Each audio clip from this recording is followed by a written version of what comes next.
الحمد لله رب العالمين والصلاة والسلام على أشرف الأنبياء والمرسلين نبينا محمد وعلى آله وأصحابه أجمعين أما بعد. الحج أشهر معلومات فمن فرض فيهن الحج فلا رفث ولا فسوق ولا جدال في الحج. صدق اللہ العظیم. میرے بھائیوں، دوستوں اور میری نہایتی واجب الاحترام بزرگوں، آج ہم ایک عظیم جو حج کا فریضہ ہے اس کو سمجھنے کے لیے ہم یہاں پر اکٹھے ہوئے ہیں، اور یقیناً خوش نصیب ہیں وہ تمام لوگ جن کو اللہ رب العزت نے اس سال حج کرنے کی توفیق عطا فرمائی ہے. اور آپ تمام لوگ یہاں پر حج کے طریقے، حج کے مناسک سیکھنے کی غرض سے بیٹھے ہوئے ہیں. اور بہت سے لوگ ایسے بھی ہیں کہ جو حج کرنے تو جاتے ہیں لیکن حج کا وہ طریقہ نہیں سیکھتے، جس کی وجہ سے ان کے حج کے اندر نقص کمی رہ جاتی ہے. اور رسول اللہ صلی اللہ علیہ وآلہ وسلم نے جو حج کیا تھا تو آپ نے اس کے بعد یہ ایک تعلیم دی تھی کہ خذوا عنی مناسککم، اے لوگو تم مجھ سے حج کے طریقے سیکھ لو. اور آپ صلی اللہ علیہ وآلہ وسلم نے اپنی زندگی میں صرف ایک حج کیا تھا، اور آپ کا وہ ایک حج ہمارے لیے نمونہ ہے، طریقہ ہے، اور ہم نے جو حج کرنا ہے اسی طریقے کے مطابق ہی کرنا ہے. اور حج کی جو اہمیت اور فضیلت کے حوالے سے آپ سب لوگ جانتے ہیں کہ یہ اسلام کے جو 5 بنیادی ارکان ہیں اس میں سے ایک اہم رکن ہے، جو کہ ہر عاقل بالغ مسلمان پر زندگی میں ایک بار فرض ہے. اور رسول اللہ صلی اللہ علیہ وآلہ وسلم کی ایک حدیث ہے، آپ نے فرمایا کہ حج ایک مرتبہ فرض ہے اور اس سے زیادہ ہوں تو وہ نفل ہے. اور اس لیے ہمیں یہ بات بھی یاد رکھنی چاہیے کہ ایک انسان جب بھی کوئی نیک عمل کرتا ہے، جب بھی کوئی عبادت کرتا ہے، تو عبادت سے پہلے جو 3 بنیادی شرطیں ہیں ان شرطوں کو بھی ہمیں اپنے سامنے رکھنا چاہیے. قبولیت عمل کے لیے یہ جو 3 بنیادی شرطیں ہیں یہ لازمی ہیں، اس کے بغیر انسان کا عمل قبول نہیں ہوتا. سب سے پہلی چیز تو یہ ہے کہ انسان کا عقیدہ درست ہو، عقیدہ توحید کے اندر انسان پختہ ہو. اگر عقیدہ درست نہیں ہے، عقیدے کی خرابی ہے، عقیدے کے اندر شرک کی آمیزش ہے، بدعات کا وہ شخص مرتکب ہوتا ہے، تو ایسی خرابیوں کی موجودگی میں انسان کے عمل قبول نہیں ہوتے.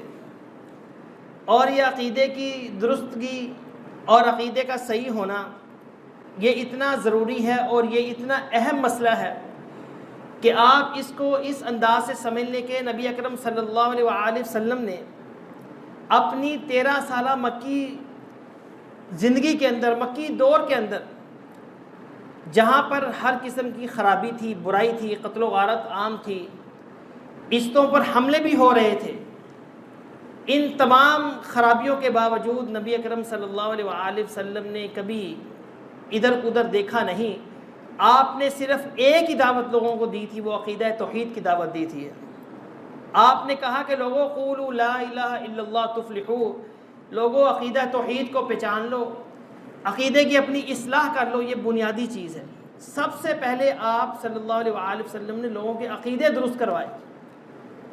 صرف نبی اکرم صلی اللہ علیہ وآلہ وسلم کو ہی نہیں بلکہ ہر نبی کی دعوت کا یہی پہلا مرکز تھا، یہی محور تھا.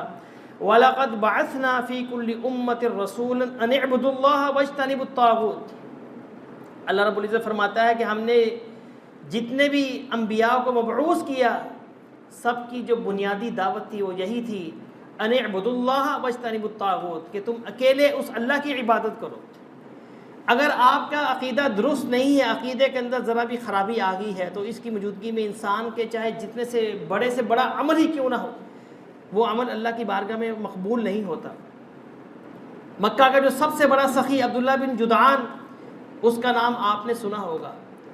عرب کا سب سے بڑا سخی تھا، اتنی سخاوت کیا کرتا تھا کہ اس نے خاص طور پر حجاج کی تو بہت ہی وہ خدمت کیا کرتا تھا، مسافروں کی خدمت کیا کرتا تھا. اور اس نے حاجیوں کے کھانے کے لیے تو باقاعدہ اتنی بڑی بڑی دیگیں بنائی ہوئی تھی کہ اس کی دیگوں کے نیچے لوگ سایہ حاصل کیا کرتے تھے. یہاں تک کہ نبی اکرم صلی اللہ علیہ وآلہ وسلم فرماتے ہیں کننا نستظل بھی، کہ ہم ان کی دیگوں کی سائے کے نیچے میں بھی بیٹھا کرتا تھا۔ جب آپ صلی اللہ علیہ وآلہ وسلم بکریاں چرایا کرتے تھے تو دوپہر کے وقت سخت گرمی میں آپ اس عبداللہ بن جدعان کی جو دیگیں تھی ان کی دیگوں کے سائے کے نیچے بیٹھا کرتے تھے۔ اتنا بڑا سخی تھا۔ جب حاجی مکے میں جمع ہوتے تو ان کی خدمت کیا کرتا تھا، 1000 اونٹوں کو ذبح کرواتا، دیگیں پکواتا۔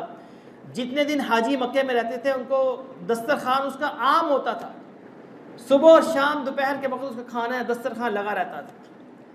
اور کھانے کے علاوہ وہ جب حاجی حج سے فارغ ہو جاتے اور ملک یمن سے وہ سب سے بہترین کپڑا منگوا کر ہر ایک حاجی کو وہ ایک سوٹ دیا کرتا تھا کہ یہ تمہیں میری طرف سے تحفہ ہے مکے کا۔ اتنی خدمت کرتا تھا۔ اور وہ عبداللہ بن جدعان سیدہ عائشہ صدیقہ رضی اللہ تعالی عنہا کا قریبی عزیز بھی تھا۔ جب وہ فوت ہو گیا نبی اکرم صلی اللہ علیہ وآلہ وسلم سے ایک دن سیدہ عائشہ نے پوچھا، اے اللہ کے رسول، عبداللہ بن جدعان کو تو آپ جانتے ہیں، میرا قریبی عزیز تھا، اے اللہ کے رسول کیا اس کی سخاوت کل قیامت کے دن کیا اسے کوئی نفع دے گی؟ تو آپ صلی اللہ علیہ وآلہ وسلم نے فرمایا کہ نہیں، عبداللہ بن جدعان کو اس کی سخاوت کل قیامت کے دن کوئی فائدہ نہیں دے گی۔ وجہ کیا تھی؟ وجہ یہی تھی کہ اس کے عقیدے کے اندر خرابی تھی۔ وہ سمجھتا تھا کہ اللہ میری بات کو سنتا ہے، اللہ میری مدد کرنے پر قادر ہے، میں جہاں پر بھی اللہ کو پکاروں گا اللہ میری پکار کو سنے گا۔ اس کا اللہ کے بارے میں جو عقیدہ تھا وہی عقیدہ اس کا لات عزیٰ منات کے بارے میں تھا کہ اللہ رب العزت جیسے میری ہر چیز میری ہر حاجت کو پورا کرنے پر قادر ہے، اسی طریقے سے یہ جو بت ہیں لات منات عزیٰ یہ بھی میری ہر قسم کی مشکل کشائی کرنے پر قادر ہے۔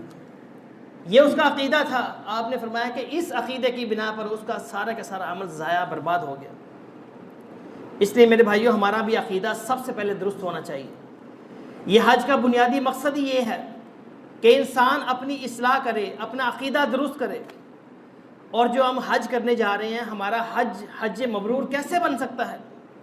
جس کے بارے میں رسول اللہ صلی اللہ علیہ وسلم فرماتے ہیں کہ من حج للہ فلم یرفث ولم یفسق رجع کیوم ولدتہ امہ، جو شخص اللہ کے لیے حج کرتا ہے اور حج میں کسی قسم کی وہ بات گوئی نہیں کرتا، کوئی فحش بات نہیں کرتا، گالم گلوچ نہیں کرتا، کسی بھی قسم کی برائی کا ارتکاب نہیں کرتا، سنت کے ساتھ وہ حج بھی کرتا ہے، تو فرمایا کہ ایسا شخص جس نے ان تمام برائیوں سے اجتناب کیا، سنت کو اس نے پابندی سے پکڑا، لازم پکڑا، فرمایا کہ ایسا شخص جب حج کر کے واپس پلٹتا ہے تو گویا کہ وہ ایسا ہوتا ہے جیسا کہ آج ہی اس کی ماں نے اسے جنا ہے، گویا کہ وہ گناہوں سے بالکل پاک صاف ہو جاتا ہے، جیسا کوئی بچہ دنیا میں آتا ہے تو اس کے وجود کے اوپر کوئی گناہ نہیں ہوتا۔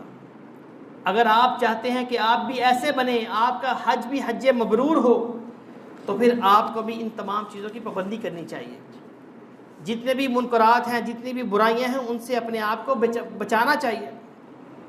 اور حج مبرور کسے کہتے ہیں؟ جو اتنی فضیلت ہے حج مبرور، وہ حج ہے جو کہ مسنون طریقے کے مطابق کیا جائے۔ حج کے اندر اپنی مرضی کے طریقے شامل نہ کیے جائیں، کسی اور نبی اکرم صلی اللہ علیہ وسلم کے طریقے کو چھوڑ کے کسی اور کے طریقے کو فالو مت کیا جائے، بلکہ سنت کے ساتھ اور شرعی تقاضوں کے عین مطابق جو کیا ہوا حج ہے وہ حج مبرور ہوتا ہے کہ اس حج میں کوئی کمی بیشی نہیں ہوتی۔ جیسے ہمارے امام کائنات صلی اللہ علیہ وآلہ وسلم نے حج کیا تھا اور آپ نے کہا تھا کہ خذوا عنی مناسککم، ہم نے انہی مناسک کو سیکھ کر بالکل ہو بہو اس کے مطابق جو حج کیا ہے وہی حج مبرور ہے۔ اور حج مبرور کی پہچان کیا ہے؟ وہ یہ ہے کہ آپ حج کر کے جب واپس آتے ہیں تو آپ کی زندگی کے اندر انقلاب آ جاتا ہے، آپ کی زندگی کے اندر تبدیلی آ جاتی ہے، آپ کا عقیدہ بھی درست ہو جاتا ہے، آپ کے عمل کی اصلاح ہو جاتی ہے، اور آپ اخلاق و کردار کے حوالے سے بھی آپ کی اصلاح ہو چکی ہوتی ہے۔ آپ حج کر کے واپس آئے، آپ کا عقیدہ درست نہیں ہوا، آپ کے عمل کے اندر درستگی نہیں ہوئی، آپ کا اخلاق و کردار ویسا ہی ہے جیسے پہلے تھا، تو اس کا مطلب یہ کہ آپ کا حج مبرور نہیں ہے۔ اس لیے آپ حج کرنے جا رہے ہیں، آپ نے اپنا سرمایہ بھی لگایا، آپ نے اپنا وقت بھی لگایا، تو اس لیے آپ کو یہ لازم ہے، آپ کو بلکہ فرض ہے کہ آپ سنت کے مطابق حج کریں تاکہ آپ کے عقیدے اور عمل کی اصلاح ہو۔ آپ اس عظیم جگہ پر جا رہے ہیں، وہاں پر جا کر آپ اپنے عقیدے کی اصلاح کریں، اپنے عمل کی اصلاح کریں، اپنی نماز درست کریں۔ وہ مرکز ہے اسلام کا، وہاں سے اپنے دین کو سیکھیں، کیونکہ دین ہمیں وہیں سے ملا ہے، دین وہیں سے شروع ہوا ہے۔ تو اس لیے میرے بھائیوں، ہمیں نام کا مسلمان نہیں بننا چاہیے، اپنے اخلاق و کردار کو بھی سنوارنا چاہیے۔ اللہ رب العزت ہمیں ایسا حج کرنے کی توفیق عطا فرمائے جو حج ہمارے کردار کی بھی اصلاح کرے، ہمارے اخلاق کی بھی اصلاح کر دے، ہمارے عقیدے اور ہمارے عمل کی بھی اصلاح کر دے۔ ایسا حج حج مبرور ہوتا ہے۔ تو ہر ایک بندے نے کوشش کرنی ہے کہ وہ ایسا حج کرے جسے ہم حج مبرور کہتے ہیں۔ جو شخص حج مبرور کرے گا یقیناً وہی شخص ان تمام فضائل اور فضیلتوں کا مستحق بنے گا۔ اور میرے بھائیوں، قبولیت عمل کی جو 3 شرائط میں نے بتائی تھی، پہلی شرط کہ انسان کا عقیدہ درست ہونا چاہیے، اور دوسری شرط یہ ہے کہ انسان کا جو بھی عمل ہو وہ عمل رسول اللہ صلی اللہ علیہ وآلہ وسلم کے طریقے کے مطابق ہونا چاہیے۔ اگر آپ نے آپ کی سنت سے ہٹ کر کوئی بھی عمل کیا، اللہ کی بارگاہ میں وہ عمل قبول نہیں ہوتا، چاہے چھوٹا سے چھوٹا عمل ہی کیوں نہ ہو، چاہے بڑے سے بڑا عمل ہی کیوں نہ ہو۔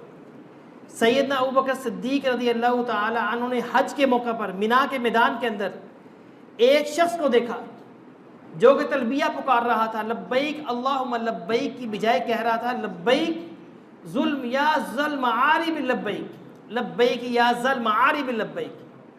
ذل معارب اللہ رب العزت کا نام ہے، جو اللہ رب العزت نے 29ویں پارے کے اندر بھی اس کو ذکر کیا ہے۔ ذل معارب رفتوں والا، بلندیوں والا، شان و شوکت بلند مرتبے والا اللہ کا نام ہے۔ وہ اس نام کے ذریعے سے تلبیہ پکار رہا تھا۔ ابوبکر صدیق نے کہا تو وہ تلبیہ کیا ہے جو ہمارے پیغمبر نے کہا، جو میرے محمد صلی اللہ علیہ وسلم نے کہا کہ لبیک اللہم لبیک۔ اگر تو اس کے اندر ایک کلمے کی بھی تبدیلی کر لے گا تیرا حج خراب ہو جائے گا، تیرا حج باطل ہو جائے گا۔ تو اس لیے تمسک بالسنہ یہ لازمی چیز ہے، انسان کو سنت کا اہتمام کرنا چاہیے۔ خلاف ورزی کریں گے تو ہمارا حج خراب ہو سکتا ہے۔ اب اس کی وجہ آپ دیکھیں، رسول اللہ صلی اللہ علیہ وسلم کی ایک حدیث آپ نے فرمایا کہ جس شخص نے میرے وضو کی طرح وضو کیا اور پھر اس نے اس طریقے سے میرے طریقے کے مطابق اس نے 2 رکعت نفل پڑھے، نماز پڑھی، فرمایا کہ یہ ایک مرتبہ میری سنت کے مطابق وضو کرنے سے اور ایک مرتبہ میری سنت کے مطابق نماز پڑھنے سے اس کے زندگی کے سارے غفر لہ ما تقدم من عمل، اس کی زندگی کے سابقہ سارے گناہوں کو اللہ رب العزت معاف فرما دیتا ہے، صرف ایک مرتبہ وضو کرنے سے، ایک مرتبہ نماز پڑھنے سے۔ اور جو شخص اپنی ساری زندگی رسول اللہ صلی اللہ علیہ وسلم کی سنت کے مطابق نماز پڑھتا ہے، ہر عمل کرتا ہے آپ کے طریقے کے مطابق، آپ اندازہ کیجئے اس کا شان و مرتبہ کتنا ہوگا، کتنی عظمت اللہ رب العزت کے ہاں اس شخص کی ہوگی، کتنا عظیم بندہ ہوگا۔ اس لیے میرے بھائیوں، ہر ایک حج کے دوران خصوصی طور پر آپ نے جو بھی عمل کرنا ہے آپ کا عمل سنت کے مطابق ہونا چاہیے۔ ابھی انشاءاللہ ڈاکٹر انس صاحب آپ کے سامنے حج اور عمرے کا مکمل طریقہ بیان کریں گے، آپ اس کو غور سے سماعت کیجئے اور اس بات کے اوپر آپ پابند رہیں کہ ہم نے اس کے مطابق ہی حج اور عمرہ کرنا ہے۔ اور تیسری جو اور آخری شرط یہ ہے کہ انسان کی جو کمائی ہے وہ حلال کی ہونی چاہیے۔ اگر انسان کی کمائی حرام کی ہے اور حرام کی کمائی سے وہ حج کر رہا ہے تو ایسے حج کی اللہ رب العزت کو کوئی ضرورت نہیں ہے۔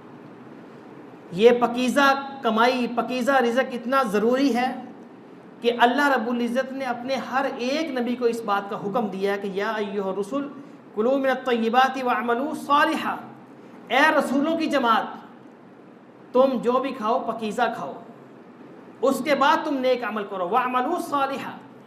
بنیادی شرط پہلے یہ حکم، یہ تعلیم دی گئی ہے کہ تم نے اپنے پاکیزہ، اپنے رزق کو پاکیزہ کرنا ہے، پاک کرنا ہے، اپنی کمائی کو تم نے حلال کرنا ہے، اس کے بعد تم نے نیک عمل کرنے ہیں۔ وَعْمَلُوا صَالِحًا، اگر ان حرام کی موجودگی میں اگر آپ کوئی عمل کریں گے تو وہ عمل نیک نہیں ہو سکتا۔ تو اس لیے میرے بھائیوں، ان 3 شرائط کو آپ اپنے پلے باندھ لیں اور اس 3 شرائط کو اپنے اندر ان کے اوپر پورا اتریں اور اس کے بعد پھر آپ عمل کریں۔ اور میرے بھائیوں، حج کے اندر ہمیں بہت سے مسائل بھی درپیش ہوتے ہیں، جن مسائل کا ذکر محترم ڈاکٹر انس صاحب کریں گے، اور لیکن میں یہاں پر چند چیزیں آپ کے سامنے پیش کرتا ہوں کہ سب سے پہلے جو ہم احرام باندھتے ہیں، احرام ہم کوشش کریں کہ میقات سے باندھیں، لیکن میقات سے احرام باندھنا اگر مشکل ہوتا ہے تو ہم اپنے ہوٹل سے یا اپنے گھر سے بھی احرام باندھ سکتے ہیں۔ اور آپ اپنے گھر سے اپنے ہوٹل سے احرام باندھیں، اور نیت جو سی ہے وہ میقات سے کرنا واجب ہے۔ اگر آپ نے نیت نہیں کی میقات سے اور آپ آگے گزر گئے ہیں تو آپ پر دم پڑ جائے گا، کیونکہ آپ نے ایک واجب کو چھوڑ دیا ہے۔ اور جب بھی آپ یہ نیت کریں تو نیت کے ساتھ آپ یہ دعا پڑھ لیں، اللہم محلی حیث حبستنی۔ یہ دعا جب آپ پڑھ لیں گے، اس کا فائدہ یہ ہوگا کہ اگر راستے میں آپ کو کوئی مصیبت، کوئی پریشانی آ گئی ہے کہ آپ بیماری کی صورت ایسی بن گئی کہ آپ کو حالت احرام سے نکلنا پڑ گیا ہے، تو اس دعا کی فائدہ یہ ہوگا کہ آپ حالت احرام سے نکل سکتے ہیں، اپنا احرام کھول سکتے ہیں، آپ پر کوئی دم نہیں ہوگا۔ لیکن اگر آپ نے یہ دعا نہیں پڑھی، آپ نے کوئی مسئلہ بن گیا، آپ کو احرام سے نکلنا پڑ گیا، تو اس صورت میں آپ کو دم پڑ سکتا ہے۔ اور ایک مسئلہ یہ پیش آتا ہے کہ ہم جب احرام باندھتے ہیں تو اس کے بعد ہم جوتا جو پہنتے ہیں، جوتے کے بارے میں ہمارے ذہن میں یہ ہوتا ہے کہ جوتا ایسا ہونا چاہیے جو اوپر سے ہمارا پاؤں ننگا ہو۔ میرے بھائیوں، شریعت کے اندر ایسی کوئی پابندی نہیں ہے۔ رسول اللہ صلی اللہ علیہ وآلہ وسلم نے کہا ہے کہ جو صحابی کو ایک حکم دیا، کہا کہ اگر تمہارے پاس جوتے نہیں ہیں تو تم موزے پہن لو، جو چمڑے کے موزے ہوتے ہیں، بوٹ کی شکل کے ہوتے ہیں۔ اگر آپ کے پاس جوتا نہیں ہے تو موزے پہن لو، لیکن جو ٹخنوں والا حصہ ہے اس کو تم کاٹ لو۔ اب موزے پورے اوپر سے بند ہوتے ہیں، تو اس لیے جو جوتی آپ کو آسانی کے ساتھ، جس میں دشواری نہ ہو چلنے میں، آپ ایسا جوتے کا انتخاب کریں، چاہے وہ جوتا بوٹ ہی کیوں نہ ہو، مکیشن ہی کیوں نہ ہو، آپ ایسے جوتے کا انتخاب کریں، کیونکہ حج میں بہت زیادہ چلنا پڑتا ہے۔ اگر آپ کینچی کوئی سلیپر ایسی جوتی یہاں سے لے لیں گے جو کہ اوپر سے کھلی ہوتی ہے، تو اس صورت میں جب آپ چلیں گے تو آپ کو بہت دشواری پیش آ سکتی ہے۔ تو اس لیے آپ نے جوتا آرام دہ جوتا لینا ہے، تو اس میں آپ مکیشن جو بوٹ ہوتے ہیں وہ بھی آپ پہن سکتے ہیں، لیکن شرط یہ ہے کہ آپ کے جو ٹخنے ہیں وہ ننگے ہونے چاہیے۔ اور دوسرا ایک مسئلہ یہ ہے کہ جو عورتیں، رسول اللہ صلی اللہ علیہ وسلم کی جو حدیث ہے کہ جو احرام والی عورت ہوتی ہے حالت احرام میں، وہ نقاب نہ پہنے۔ اب جس نقاب کے بارے میں نبی اکرم صلی اللہ علیہ وسلم نے منع کیا ہے، وہ ایک خاص قسم کا نقاب ہوتا تھا اس وقت، جو کہ جسمانی ساخت کے مطابق ہوتا تھا، اس نقاب سے منع کیا ہے۔ اور لیکن رسول اللہ صلی اللہ علیہ وسلم نے ہمیں پردے کا حکم بھی دیا ہے، اور یہ پردے کا حکم عام ہے، ہر جگہ پر ہے، یہاں بھی ہے اور وہاں بھی ہے۔ فاطمہ بنت منذر بیان فرماتی ہیں کہ ہم حالت احرام میں اپنے چہرے کو ڈھانپا کرتی تھی، اور اسماء بنت ابوبکر بھی ہمارے ساتھ ہوا کرتی تھی۔ اسی طرح سیدہ عائشہ صدیقہ رضی اللہ تعالی عنہ فرماتی ہیں کہ ہم رسول اللہ صلی اللہ علیہ وآلہ وسلم کے ساتھ حالت احرام میں ہوتی، اور جب قافلے والے ہمارے سامنے سے گزرتے تو ہم اپنے چہرے کو ڈھانپ لیتی تھی، اپنے چہرے کے اوپر ہم اپنی چادریں گرا لیتی تھی، اور جب قافلے والے گزرتے تو ہم اپنے چہرے کو ننگا کر لیتی تھی۔ تو آج کل تو ہر جگہ پر مرد حضرات ہیں، علیحدگی والی صورت تو ہو سکتی نہیں ہے، تو اس صورت میں عورت کو پردہ کرنا واجب ہے، اپنے چہرے کو ڈھانپنا ضروری ہے۔ ایسا نہیں ہے کہ عورتیں چہرے کو ننگا رکھیں، اور بعض لوگ یہ سمجھتے ہیں کہ عورت کے چہرے کے اوپر کوئی پردہ مس نہیں ہونا چاہیے، اور وہ کیپ سی پہن لیتی ہیں اور آگے سے کپڑا لٹکا لیتی ہیں تاکہ ہمارے چہرے کو کپڑا مس نہ ہو۔ میرے بھائیو، یہ بلا وجہ کا تکلف ہے، شریعت کے اندر ایسی کوئی پابندی نہیں ہے، اور پردہ واجب ہے، ہر ایک عورت کے اوپر پردہ کرنا ضروری ہے، واجب ہے، چاہے وہ حالت احرام میں ہو، چاہے وہ غیر اس کے علاوہ دوسری حالت میں ہو۔ اور جو عورت کا لباس ہے وہ مکمل ساتر لباس ہونا چاہیے، پردے والا شرعی لباس ہونا چاہیے۔ اور خاص طور پر وہاں پر جو ہماری پاکستانی عورتیں ہیں نا، وہ پردے کا اہتمام نہیں کرتی، اور خصوصاً ان عورتوں کو حج کے ایام کے اندر کم سے کم اپنا لباس درست کرنا چاہیے، شرعی لباس کا اہتمام کرنا چاہیے، اور اپنے اوپر کوئی عبایا وغیرہ پہننا چاہیے تاکہ ان کا پردہ صحیح طریقے سے ہو جائے۔ اور اسی طریقے سے جب ایک بندہ حالت احرام میں ہوتا ہے، یا عورت جب حالت احرام میں ہوتی ہے، اپنے چہرے پر وہ ماسک بھی پہن سکتے ہیں، اس میں ماسک پہننے کے اندر بھی کوئی حرج نہیں۔ اب حج کے دنوں میں کافی گرد و غبار بھی جب ہوتا ہے، اکثر لوگ ماسک کا استعمال کرتے ہیں. بعض لوگ سمجھتے ہیں کہ چہرے کے اوپر ماسک پہننا یہ جائز نہیں ہے، تو لہذا چاہے عورت ہو چاہے مرد ہو وہ حالت احرام میں چہرے کے اوپر ماسک بھی پہن سکتے ہیں. اور اسی طریقے سے ایک حیض کا مسئلہ ہے، حیض اور نفاس کا مسئلہ. جب عورت حالت احرام میں ہے اور اس کو جب حیض کا مسئلہ آ گیا ہے تو اس کے لیے کیا حکم ہے؟ سب سے پہلی بات تو آپ یہ سمجھ لیں کہ جب ایک عورت جب حج کے لیے جا رہی ہے، حج سے پہلے اگر وہ سمجھتی ہے کہ میرے دن قریب ہیں، اگر وہ کوئی دوائی استعمال کر لیتی مانے حیض کی، اور ڈاکٹر کے مشورے سے اگر وہ دوائی استعمال کر لیتی، جیسی اکثر عورتیں جو کہ اعتکاف بیٹھتی ہیں، اعتکاف سے پہلے وہ دوائی کھا کر مسجد میں آ کر اعتکاف بیٹھتی ہیں، تو اس میں کوئی شرعی طور پر کوئی حرج نہیں ہے. تو اس طریقے سے حاجی عورت بھی، حج کرنے والی عورت بھی حج کرنے سے پہلے اگر دوائی کا استعمال کر لیتی ہے تو اس میں کوئی شرعی ممانعت نہیں ہے، تاکہ اس کے دل کے اندر کوئی خلش پیدا نہ ہو کہ ایام حج کے اندر میں اس حالت میں چلی گئی ہوں اور پھر وہ پریشان ہو. تو دوائی استعمال کرنے کے اندر کوئی مسئلہ نہیں ہے. اب ایک عورت کو حیض آ گیا ہے تو اس صورت میں وہ کیا کرے گی؟ اس صورت میں وہ طواف نہیں کرے گی بیت اللہ کا، اس کے علاوہ جتنے بھی کام ہیں وہ سارے کرے گی. اب اگر اس عورت نے واپس آنا ہے اپنے ملک میں اور اس کی سیٹ آگے بھی نہیں ہو سکتی، کیونکہ گروپ سارے جو ان کے شیڈول ہوتے ہیں وہ بنے ہوتے ہیں، شیڈول تبدیل نہیں ہو سکتے، بہت مشکل کام ہے، اور اس عورت نے اپنے گھر والوں کے ساتھ ہی واپس آنا ہوتا ہے. تو اس صورت کے اندر ابن تیمیہ رحمہ اللہ کا بھی موقف یہ ہے، اور شیخ صالح عثیمین رحمہ اللہ کا بھی موقف یہ ہے، اور دیگر علماء کرام کہتے ہیں کہ وہ عورت اب اس نے طواف افاضہ کرنا ہے، طواف زیارت جسے ہم کہتے ہیں، یہ حج کا رکن ہے، اور حج کا اگر ایک رکن بھی رہ جائے تو حج باطل ہو جاتا، حج نہیں ہوتا. طواف زیارت لازمی ہے، فرض ہے، اور اس عورت نے واپس بھی آنا ہے اور یہ حالت حیض میں بھی ہے. اب اس کے لیے حکم یہ ہے کہ وہ ایک مرتبہ غسل کرے اور اس کے بعد وہ لنگوٹ وغیرہ باندھ کر طواف کر لے. اب اس نے کہا یہی طواف وداع بھی ہو جائے گا اور یہی طواف اس کا طواف زیارت بھی ہو جائے گا. اسی طریقے سے اگر کوئی حاجی ہے وہ حالت احرام میں جنبی ہو گیا، یعنی اس کو احتلام وغیرہ ہو گیا ہے، تو اس صورت میں وہ اپنے احرام کو بدل بھی سکتا ہے اور اپنے اسی احرام کو اتار کر دھو بھی سکتا ہے. اس میں وہ غسل کرے اور احرام کو بدل لے یا دھو کر وہی احرام دوبارہ پہن لے، اس طریقے سے وہ دوبارہ پاک ہو جائے گا. اور نفاس والی عورت، جس عورت کو کوئی نفاس کا کوئی ایسا مسئلہ پیش آ گیا کہ وہ ولادت کا مسئلہ پیش آ گیا، تو اس صورت میں علماء کرام نے کہا کہ اس کا مسئلہ بھی وہی حیض والا مسئلہ ہے جو حیض والی عورت کو مسئلہ درپیش ہوتا ہے. لیکن نفاس والی عورت یہ حج کے جو مناسک ہے وہ ادا نہیں کر سکتی، بیمار ہے، بستر پر ہے، چل پھر نہیں سکتی، تو اس کے لیے کیا ہے کہ وہ ویل چیئر استعمال کر لے. اگر ایسا بھی نہیں ہے، ویل چیئر بھی استعمال نہیں کر سکتی، تو اس میں ایک قول یہ بھی ہے کہ وہ اپنا کوئی نائب مقرر کر دے، جو نائب ہے وہ اس کی طرف سے یہ طواف اور یہ سعی وغیرہ کر دے گا. اگر وہ کر سکتی ہے ویل چیئر کے اوپر تو کر لے، یہ بہتر ہے کہ وہ اسی طریقے سے غسل کرے گی اور وہ لنگوٹ وغیرہ باندھ کر وہ جیسے حیض والی عورت نے طواف کیا تھا، صحیح کی تھی، اس طریقے سے یہ بھی کر سکتی ہے.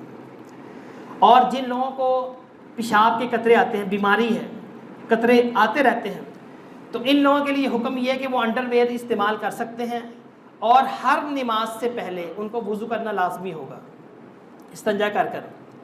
اور اسی طریقے سے ہم جب حج کی جیسی عظیم جب عبادت ہم سر انجام دیتے ہیں تو ہمیں اس میں احتیاط یہ کرنی چاہیے کہ ہم اپنے موبائل کو زیادہ استعمال نہ کریں، صرف ضرورت کے تحت استعمال کریں. ہمارے لوگ جیسے عام دنوں کے اندر موبائل کو استعمال بہت زیادہ کرتے ہیں، ہر وقت موبائل کے چمٹے رہتے ہیں، فیس بک واٹس ایپ استعمال کرتے رہتے ہیں. کم از کم حج کے دنوں کے اندر ہمیں یہ کام نہیں کرنے چاہیے. اور اسی طریقے سے حج کے دوران انسان کو منگنی اور نکاح وغیرہ ایسے کام بھی نہیں کرنے چاہیے. لیکن کوئی سرسری بات ہے، سرسری بات کی بندہ معمولی سی بات کر سکتا ہے، اس میں کوئی حرج نہیں ہے، لیکن پختہ بات نہیں ہو سکتی. اور اسی طریقے سے طواف کرنے سے پہلے وضو کرنا مستحب ہے، ٹھیک ہے، کوئی شرط کوئی ضروری نہیں ہے. اب ایک شخص ہے وہ طواف کر رہا ہے، دوران طواف اس کا وضو ٹوٹ جاتا ہے، وہ شخص بیمار ہے، کمزور بھی ہے، اور واپس جانا بھی بہت مشکل ہے اس کے لیے، برش ہوتا ہے بہت ہے. اس کے لیے شیخ صالح عثیمین رحمہ اللہ نے بڑی تفصیل سے لکھا ہے، تو انہوں نے کہا کہ اس کے لیے اسے ضرورت نہیں ہے دوبارہ وضو کرنے کی، وہ شخص اپنے طواف کو اسی حالت میں پورا کر لے، کیونکہ اس حالت کے اندر بھی طواف ہو سکتا ہے۔ طواف کے لیے وضو کرنا مستحب ہے، کوئی شرط کوئی ضروری نہیں ہے۔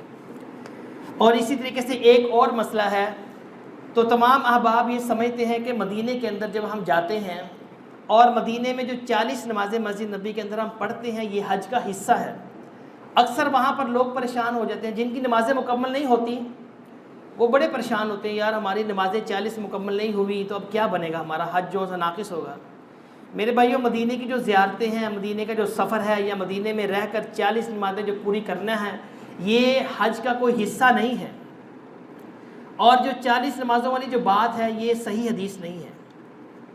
صحیح حدیث کیا ہے؟ رسول اللہ صلی اللہ علیہ وسلم نے فرمایا کہ جو شخص 40 نمازیں با جماعت تکبیر اولیٰ کے ساتھ کسی بھی مسجد کے اندر، صرف مکہ مدینے کے اندر، پورے دنیا میں جہاں بھی اپنے علاقے کے اندر ہے، جہاں بھی وہ 40 نمازیں با جماعت تکبیر اولیٰ کے ساتھ پڑھے گا، اللہ رب العزت اس کو 2 براتیں عطا فرمائے گا۔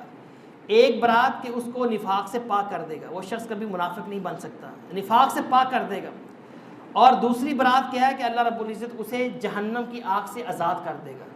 یہ 2 براتیں حاصل ہو سکتی ہیں۔ ہاں، 40 دن کی نمازیں کہ آپ کسی بھی مسجد کے اندر 40 دن کی جو نمازیں ہیں با جماعت تکبیر اولیٰ کے ساتھ پڑھیں گے، آپ کو یہ 2 براتیں حاصل ہوں گی۔ اور جو مسجد نبی کے ساتھ ہم نے خاص کیا ہے کہ مسجد نبی کے اندر 40 نمازیں ہم نے پوری کرنی ہے، میرے بھائیو ایسا کوئی شریعت کے اندر کوئی مسئلہ نہیں ہے۔ آپ کو جتنی بھی وہاں پر بآسانی نمازیں پڑھنے کی توفیق ملتی ہے آپ پڑھیں۔ اور آپ سب جانتے ہیں کہ مسجد نبی کے اندر ایک نماز پڑھنے کا ثواب کتنا ہے؟ 1000 نماز کا ثواب ہے۔ اور مسجد حرام کے اندر، حدود حرم کے اندر، مکہ کے اندر آپ اگر ایک نماز پڑھیں گے آپ کو ایک نماز کا ثواب کتنا ہے؟ 1,00,000 نماز کے برابر ثواب ملتا ہے۔ تو یہ حج کے اندر جو ہمیں جو کچھ مسائل درپیش ہیں ان کا میں نے سرسری مختصر سا اختصار کے ساتھ آپ کے سامنے پیش کیا ہے۔ اس کی مزید تفصیل انشاءاللہ محترم ڈاکٹر انس صاحب آپ کے سامنے بیان کریں گے۔